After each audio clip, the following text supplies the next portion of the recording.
So ఈ చెఫ్‌లను కూడా కాకినాడ నుంచి తెచ్చారంట? ఎస్. యెస్. అంటే లక్కీగా కాకినాడ, భీమవరం అటు నుంచి ఆబెల్ట్ నుంచి వచ్చారు. మొత్తం నలుగురు చెఫ్స్, నలుగురు అటు నుంచి వచ్చారు. అంటే కమ్మగా ఉండాలి.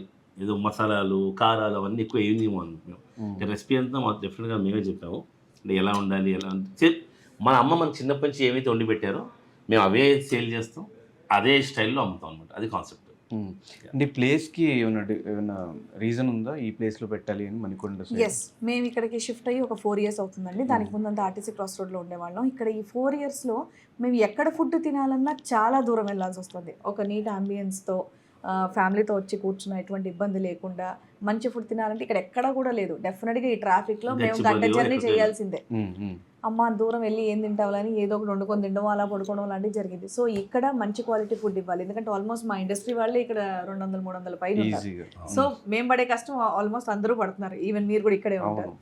సో కేవలం ఆ ఉద్దేశంతో పెట్టాం. అండ్ మాకు వచ్చిన సక్సెస్ ఏంటంటే ఇక్కడ చుట్టుపక్కల ఉన్న ఫ్యామిలీస్ అందరూ కూడా వస్తున్నారు. చాలా మంది అడిగారు, ఇది రెసిడెన్షియల్ ఏరియా, మీకు ఎలా వర్కౌట్ అవుద్ది, ఎందుకు ఏ ఉద్దేశంతో స్టార్ట్ చేస్తున్నారు అని. But we're very happy. ఇక్కడ చుట్టుపక్కల వాళ్ళంతా కూడా ట్రాఫిక్, పిల్లల్ని తీసుకొని రోడ్ల మీదకి ఎక్కకుండా పక్కనే ఇలా సరదాగా వచ్చి ఫోన్ చేసి వెళ్ళిపోతున్నారు.